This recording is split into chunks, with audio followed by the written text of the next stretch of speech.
The title of this podcast is Every Diminishment to My Ego Offers a Better Life for Me. This is not lost on me.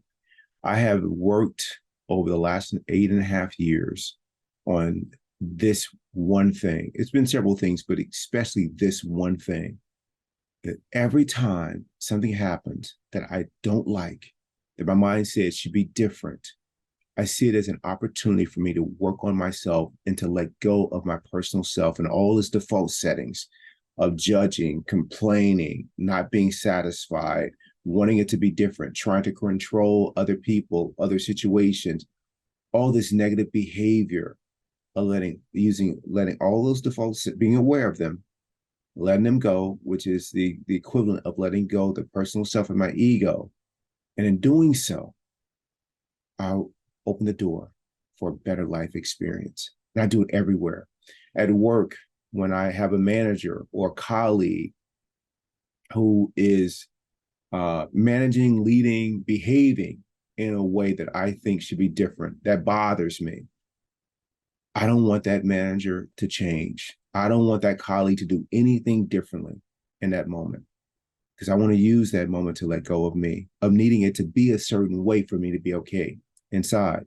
Because if I make that a problem and I say that I need this to be a certain way, then when it shows up differently, like in the future, which it will, it always does, then I'm going to have the same problem. I'm going to continue to suffer.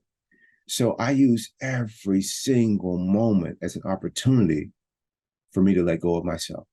I start there first. I used to be a person that was unaware that I had some work to do. It was everyone else needed to do work for me to be okay, or this situation needed to be different. The country would be better if this happened, and all those things. And all it did was cause suffering.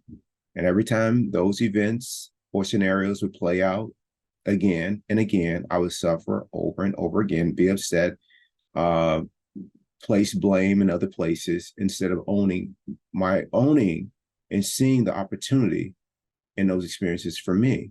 And the opportunity was for me to work on myself, to let go of my personal self.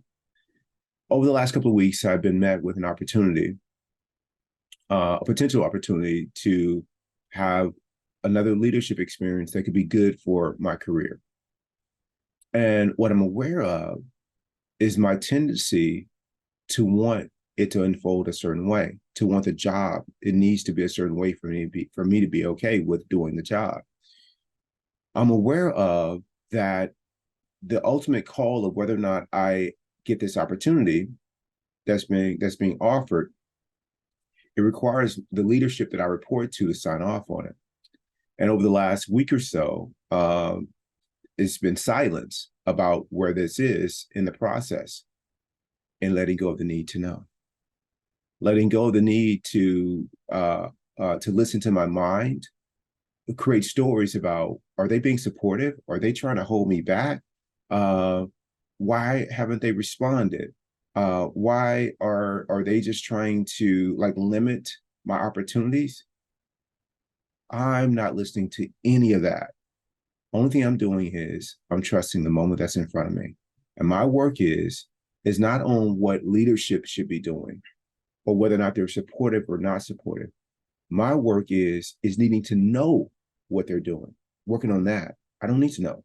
My job right now in this moment is to be aware of my personal self needing things to be a certain way for me to be okay, of letting go of this attachment. Now that this opportunity has been, presented, of letting go of my ego's need to have it be so because it elevates me or will lead to more success and all those things. I don't know any of that. All I know is in this moment, I am truly grateful and humbled that someone would even think of me for another leadership opportunity. And whether it happens or not, that's so like unimportant to me. At best, it's secondary. What's most important is that I use every moment that's in front of me to grow, that I serve the moment in front of me to the best of my ability. And the only way that I do that is continue to practice, continue to practice. So I welcome opportunities that diminish my ego, that give me an opportunity to let go of my personal self so I can be with the way things actually are and learn to appreciate them, learn to be grateful for them. And if I can do that, I will be filled with more love. I can give more love, and I can sprinkle more kindness in the world. That's my path. That's what I've committed myself to. And it's unconditional.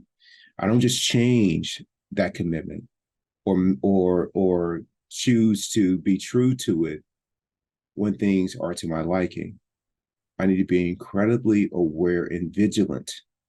And when my mind tries to interrupt my peace, I'm not having it. I've been there. I know what that feels like. I'm not going to be able to do it. I'm staying on this path, and I hope you will too.